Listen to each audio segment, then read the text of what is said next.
जय जगन्नाथ।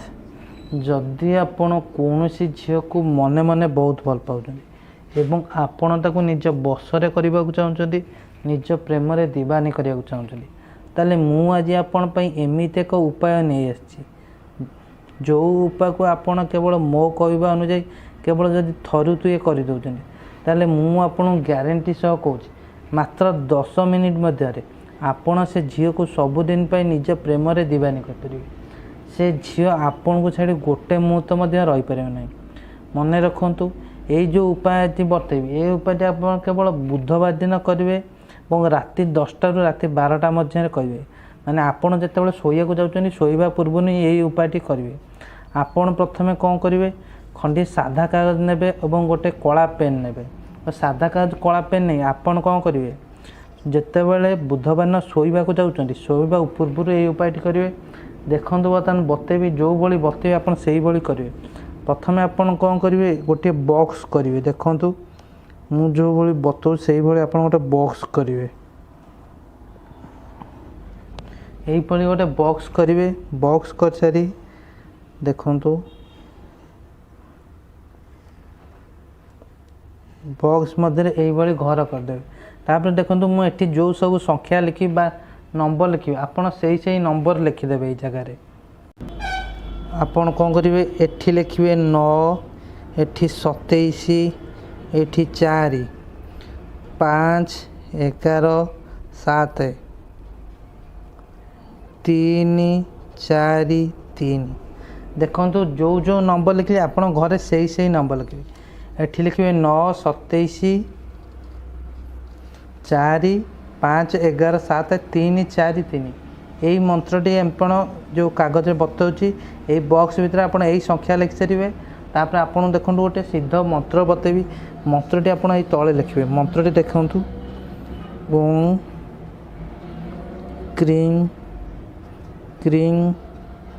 क्रीं मां आमुकं वशीकरणं कुरु कुरु कुरु कुरु स्वाहा। देखंतु आपण यही भली बॉक्स करेंगे बॉक्स जो नंबर लिखिले लिखे तापर आपन करी यही मंत्रटी तले लिखे ओं क्रीं क्रीं क्रीं माम आमुकं वशीकरण कुरु कुरु स्वाहा। या लिखि सारी आपन करेंगे कागज को उल्टे देवे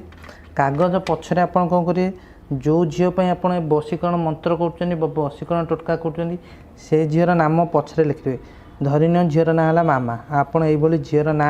पछपटे लिखिदेवे तापर आपन कौन करेंगे जिते आप शोया जाऊँ शोवा पूर्व यही नंबर लिखि सारी यही मंत्र को आपन कौन करेंगे 11 थर उच्चारण करेंगे। मन रखु मंत्रटी को आपन कौन करेंगे 11 थर उच्चारण करेंगे और 11 थर मंत्र उच्चारण कला बेले आपन यही आमुक जगह से झीर नाम नहीं मंत्रटी को आपन कौन करेंगे 11 थर उच्चारण करेंगे 11 थर मंत्र उच्चारण कर सारी आपन कौन करेंगे यही कागज उपरे आपण 3 थर फुंक मारिदेवे ये बॉक्स उपरे ये बॉक्स उपर आप 3 थर फुंक मारिदेवे तमें कागज को उल्टे देवे उल्टे दे यही ना जो लिखा जाए ना पर आप 5 थर फुंक मारे मन रखु ना पर 5 थर फुंक मारे और ये जो वशीकरण जंत्रटी जंत्र उपर आप 3 थर फुंक मारे और फुंक मारी सारे आप कौन करेंगे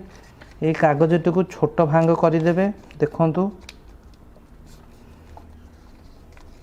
यही भली छोट भांग करदे और ये कागज नहीं जाए आपणकर घर पाखे जेकोसी फूल गछ एवं धला फूल होता टगर होता मल्ली होता जेकोसी धला फूल गछ मूल यही कागजटी को नहीं पोती दे आसबे और जो गचर पोते से गचर फूल फुटुवा दरकार अफुटा फूल गचर पोतेनि फुटा फूल गछ हो धला फूल गछ हो से गछ मूल कागजटी को पोती दे आसबे केवल एतिक उपाय करदे एतिक उपाय करदेवार मात्र देखिए 2 घंटा मध्य से झील ता निज आड़ू फोन कर मन रखु यही उपाय करदे 10 मिनट असर स्टार्ट हे और 2 घंटा मध्य से झील सबुदिन आपण बसर हो प्रेम दीवानी हो केवल यही उपाय कर 10 मिनिट पर ता झील मन में आपण भल पाइबा सृष्टि हे एवं 10 मिनिट रु आरंभ कर 2 घंटा भितर से झील सबुदिन आपण दीवानी हो। धन्यवाद।